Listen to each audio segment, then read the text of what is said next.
पास एक आदमी हो, दो हो, तीन हो, तो वो अगर उनकी नीयत साफ हो, उनके पास अपना एक क्लियर कट एजेंडा हो, उनका इंटेंशन बिल्कुल ईमानदार हो, तो वो एक मेजॉरिटी वाली जमात को, सरकार को मजबूर कर सकते हैं कि जो जम्मू कश्मीर के लोगों की जो ख्वाहिशात हैं, जो उनकी कमिटमेंट है सरकार की, कि उसको पूरा करना है।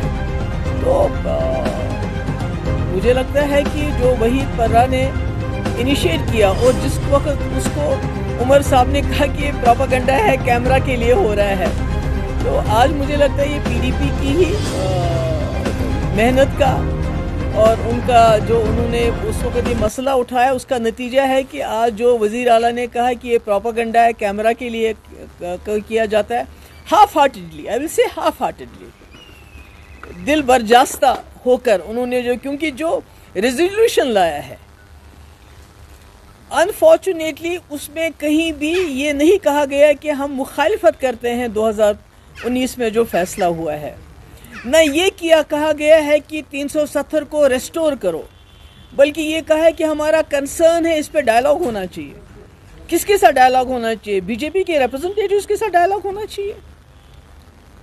किसके साथ डायलॉग होना चाहिए? जिन्होंने आज भी इसकी मुखालफत की, उनके साथ डायलॉग होना चाहिए।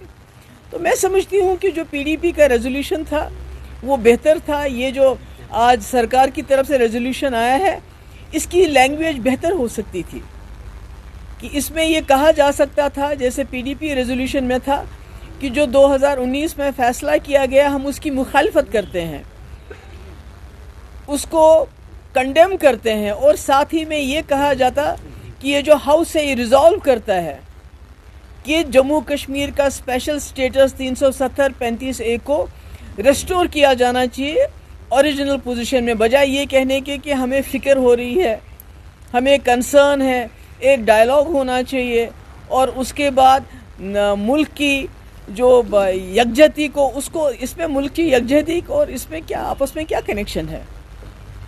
तो मुल्क तो डाइवर्सिटी के लिए ये मुल्क माना जाता है, और इसी डाइवर्सिटी को देखिए जम्मू कश्मीर के लोगों ने 1947 में हाथ मिलाया था कि ये मुल्क एक डाइवर्स है, इसमें यूनिटी, डाइवर्सिटी में यूनिटी है। तो मैं कहती हूँ चलिए देर आए दुरुस्त आए, अच्छा किया, और हम लोगों ने भी इसको सपोर्ट किया, पर शायद हम आपस में डिस्कस करके हो सकता है इस रेजोल्यूशंस में कुछ हम अमेंडमेंट्स लाएं, जैसे कि जो वर्ड है जिसमें अपोज नहीं किया गया है, उस फैसले को कंडेम नहीं किया गया, अपोज नहीं किया गया, maybe we may bring that amendment, और साथ ही बजाय इसके कि कंसर्न है हमारा, हम ये कहें कि we resolve that the government of India restores the special status 370-35A, तो हम इसके बारे में डिस्कस करते हैं, क्योंकि हम नहीं चाहते लोगों को धोखा दिया जाए, हम चाहते हैं लोगों के साथ ईमानदारी हो। और अगर नेशनल कॉन्फ्रेंस ने, सरकार ने अब एक कदम ले लिया, तो मुझे लगता है वो बहुत अच्छी बात है, हम उसको वेलकम करते हैं, मगर मैं समझती हूँ पीडीपी का काम है दूसरा स्टेप लेना, जो इस रेजोल्यूशन में कमियाँ हैं, खामियाँ हैं, उनको दूर करने के लिए इसमें अमेंडमेंट्स लाना। गेंस नहीं, हम अमेंडमेंट्स हो सकता है, अभी हम डिस्कशन चल रहा है पार्टी के अंदर, हो सकता है जो आज रेजोल्यूशन लाया गया, जिसमें मैंने कहा ना हाफ हार्टेडली ये रेजोल्यूशन लाया गया है, जो इसकी ज़बान होनी चाहिए थी वो ज़बान नहीं है इसमें। जैसे पहले तो आपको कंडेम करना चाहिए, इसका मतलब है कि आप 2019 के फैसले को आप अपोज करते हैं कि नहीं करते हैं, उसके बारे में कुछ नहीं कहा गया।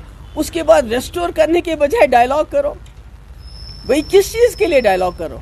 उन्होंने हमारे कपड़े उतारे, उन्होंने हमारी तजलील की, अब आप कहते हैं हम उससे डायलॉग करो उसके बारे में कि आपने हमारी तजलील कैसे की? तो मुझे लगता है कि उसके बारे में हम आपस में पार्टी में मशवरा करके, हो सकता है हम इस रेजोल्यूशन, जिसको हम कहते हैं देर आए दुरुस्त आए, उसमें लोगों की ख्वाहिशात के मुताबिक, लोगों का जो जज्बा है उसके मुताबिक कुछ अमेंडमेंट्स ले आए। एक बात करें, यहाँ पे कुछ लीडर्स का कहना है, एनसी और बीजेपी का, वो आपस में मिले हुए हैं, तो क्या कहना है आपका इसके बारे में? उसके बारे में I have no comment. Personally, you believe the decision is totally with rigid and there is huge chaos with the amendments as well. Sorry? Ma'am, you believe that this decision is totally with the rigid and the confusion is there, and you नहीं, confusion नहीं, मेरा ये है, amendments. So मेरा what sort of मतलब ये amendment? मेरा मतलब ये है कि अगर आपने एक रेजोल्यूशन लाया और शायद नहीं लाते अगर पीडीपी इस मुद्दे को नहीं उठाती, वो आप सब लोग जानते हैं, अयान है, क्योंकि जिस तरह उमर साहब ने रिएक्ट किया, स्पीकर को बोला रिजेक्ट करो रेजोल्यूशन को, उसके बाद कहा ये कैमरास के लिए हो रहा है, तो लगता है कि इनका दिल इसमें नहीं था। अब अगर दिल बर्दाश्ता होके इन्होंने ये रेजोल्यूशन लाया तो इस रेजोल्यूशन की ज़बान बेहतर हो सकती थी, Kind of. जैसे कि ये सबसे पहले बताना चाहिए था 2019 में जो अनकॉन्स्टिट्यूशनल फैसला किया गया, जिससे हमारी जो गारंटीज दी थी हिंदुस्तान के कॉन्स्टिट्यूशन ने, वो हमसे छीनी गई, स्पेशल स्टेटस छीना गया, 370 छीना गया, हम उसको कंडेम करते हैं उस फैसले को। कहीं है, कहीं ये बात कही है उन्होंने? नो। उसके बाद कि इसको रेस्टोर करना, हम इस रेजोल्यूशन के माध्यम से गवर्नमेंट ऑफ इंडिया पे ये जोर डालते हैं कि इसको रेस्टोर किया जाए, वो भी नहीं कहा गया। हम कंसर्न एक्सप्रेस करते हैं और हमारे साथ डायलॉग होना चाहिए। किसके लिए डायलॉग होना चाहिए? क्या इसमें कोई डाउट है कि हमसे हमारा जो वादा किया था 1947 में, जो हमारे कंडीशंस थे, यूनिलेटरी उनको लिए डिलीट किया गया, ख़त्म किया गया, उनको वापस किया जाए? मैं समझती हूँ इन्होंने रेजोल्यूशन लाया मगर हाफ हार्टेडली लाया, उसमें गुंजाइश है और हम कोशिश करेंगे आपस में डिस्कस करके उसमें कुछ अमेंडमेंट्स लाएं। You believe the credit is with the PDP party because it is not about credit and debit, it is about कि जो वहीद परा स्टेट, बिल्कुल देखिए, जो वादे चाहे नेशनल कॉन्फ्रेंस है चाहे हम हैं, जो हमने इलेक्शन में लोगों को बोला कि अगर आप हमें असेंबली में भेजेंगे तो हम सबसे पहला रेजोल्यूशन जो है 370 के ऊपर कि उसको फैसले को कंडेम करते हुए रेस्टोरेशन के लिए करेंगे। पीडीपी तो हमने तो अपना वादा निभाया, मगर नेशनल कॉन्फ्रेंस ने इसमें काफ़ी हिचकिचाहट दिखाई और आज लगता है कि लोगों का प्रेशर जो पड़ा, जो लोग देख रहे थे कि इन्होंने आते ही वो जो है अपना वादा निभाने से मुकर गए हैं, तो मुझे लगता है उसने इनको मजबूर किया। But I will still say कि इसको बेहतर ज़बान में लाया जा सकता है। आपको लगता है जिसको शो जैसे उमर ने जो वहीद परा ने पेश किया था, पहले तो उसने कहा था कैमराज के लिए, today it was also for the cameras and show? नहीं, हमने तो खैर कैमरा के लिए नहीं लाया है, हम तो 3 लोग हैं, हमने ये दिखा दिया है कि पीडीपी की तादाद कोई मैटर नहीं करती है, पीडीपी का इंटेंशन, पीडीपी का जो ईमानदारी है वो मैटर करती है। और हमने एक 50 MLAs की सरकार को मजबूर किया, चाहे उन्हें टूटा फूटा रेजोल्यूशन लाने पे मजबूर किया, तो मुझे लगता है ये पीडीपी की कामयाबी है, मगर इसको ठीक करने की, दुरुस्त करने की ज़रूरत है। Thank you.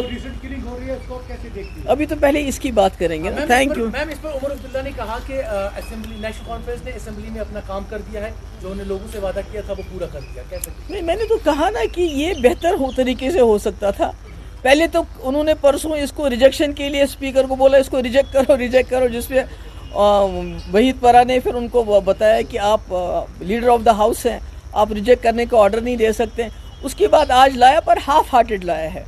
जैसे मैंने बार बार कहा, इसकी जो ज़बान है वो एक ब्रूट मेजॉरिटी वाली सरकार की ज़बान नहीं लगती, वो एक जिसको लोगों ने अक्सरियत दी है वो ज़बान नहीं लगती है। वो ज़बान लगती है कोई बेचारा बेबस, बेकस, लाचार, जिसके पास ज़बान ही नहीं है, ऐसी ज़बान इस्तेमाल की है। उसको हम कोशिश करेंगे, पीडीपी इस रेजोल्यूशन को दुरुस्त करने की हम कोशिश करेंगे। मैम, जो वोट्स मिले हैं अभी तक ये भी कंफर्म नहीं हो सका कि क्या इसमें कांग्रेस ने भी अपना वोट किया है? दैट्स योर जॉब टू सी, वो तो मुझे नहीं मालूम, वो तो आपका जॉब है, आप लोग वहाँ थे, मैं तो वहाँ नहीं थी। नेशनल कॉन्फ्रेंस की तरफ से इल्जाम लगाए जा रहे हैं कि जिन्होंने यहाँ पे इनको पीडीपी ने पनाह दी, बीजेपी को उनकी तरफ से आर्टिकल 370 रिमूव किया गया, तो आज पीडीपी ही वहाँ असेंबली में रेजोल्यूशन पास कर रही है। नहीं, नेशनल कॉन्फ्रेंस तो कुछ भी कह सकती है, उनका क्या है, वो तो कुछ भी कहने को कह सकते हैं। मुझे तो हर उनके बात पे ताजुब हो रहा है कि 50 असेंबली मेंबर होने के बावजूद भी पीडीपी को जोर लगाना पड़ा इस रेजोल्यूशन को लाने के लिए, तब जाके नेशनल कॉन्फ्रेंस ने एक टूटा फूटा रेजोल्यूशन लाया, जिसको हम उसके बावजूद हम वेलकम करते हैं। Thank you.